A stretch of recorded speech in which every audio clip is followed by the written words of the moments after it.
बच्चों, अब स्वर संधि की ही तीसरे नंबर की संधि है वृद्धि संधि, जिसका सूत्र है वृद्धि रेची। तो जैसा आपने गुण संधि में पढ़ा, ठीक वैसे ही इस संधि में भी होता है कि पहले शब्द का जो अंतिम वर्ण होता है वो आ होता है, चाहे छोटा आ हो अथवा बड़ा हो। यही स्थिति किस में थी? गुण संधि में भी थी। लेकिन गुण और इसमें ये अंतर होता है कि उसमें ये था कि दूसरे शब्द का पहला वर्ण ई या ऊ या री अथवा लरी हो, लेकिन इसमें क्या होगा? इसमें दूसरे शब्द का पहला वर्ण ए या ए होगा या फिर ओ और औ होगा। यदि तो वहाँ पर क्या कौन सी संधि होगी? वृद्धि संधि होगी।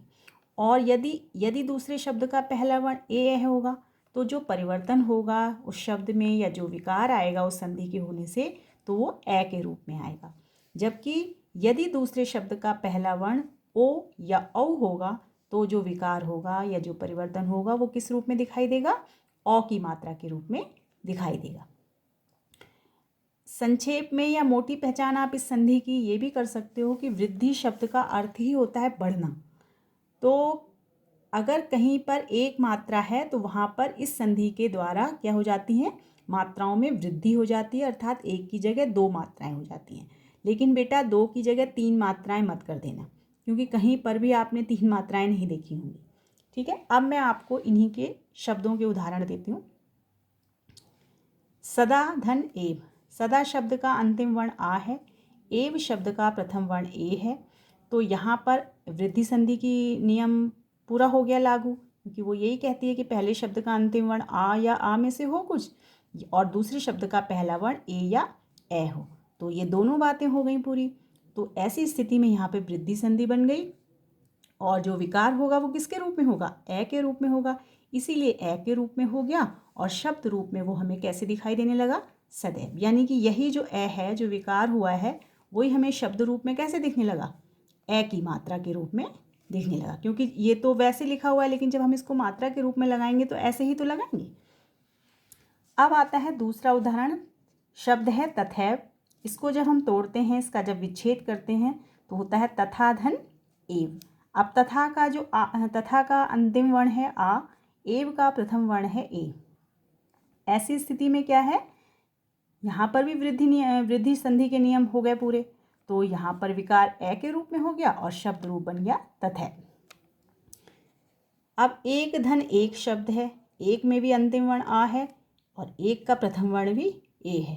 तो यहाँ पर भी वृद्धि संधि का नियम हो गया लागू, और जो विकार है वो ए के रूप में होकर शब्द क्या तैयार हो गया? एकैक। फिर है मम धन एव। मम का भी अंतिम वर्ण अ, एव का प्रथम वर्ण ए, और यहाँ पर भी वृद्धि संधि की जो नियम होता है वो पूरा हो रहा है इस पर फिट। इसलिए यहाँ पर भी विकार कैसे होगा? ए के रूप में होगा और शब्द रूप बनेगा ममैव। अब आता है बेटा औ वाला नियम का उदाहरण।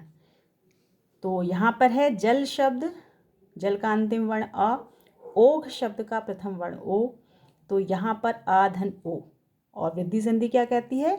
यदि दूसरे शब्द का पहला वर्ण अंतिम वर्ण आ या आ में से कुछ हो तो है यहाँ पर आ, और दूसरे शब्द का पहला वर्ण ओ या औ में से कुछ हो तो ओ भी है। तो तब यहाँ पर क्या हो जाएगा? विकार किस रूप में होगा? औ के रूप में होगा, और जो शब्द रूप बन के दिखाई देगा वो आपको दिखाई देगा जलौघा। ऐसी महाधन औषधि। तो महा का अंतिम वर्ण है आ, औषधि का प्रथम वर्ण है औ। तो दोनों ही बातें फिर वृद्धि संधि वाली बात हो गई, इसीलिए इसमें विकार होगा औ और शब्द रूप बनेगा महौषधि। अगला शब्द है देवधन औदार्यम। देव में भी अंतिम वर्ण क्या है? अ, छोटा। औदार्यम में क्या है? औ। तो विकार क्या होगा? औ के रूप में होगा, और यहाँ पर आपको शब्द रूप में आप देख रहे हैं देवौदार्यम शब्द। यही और जो विकार हुआ यही तो दिख रहा है इसमें मात्रा के रूप में।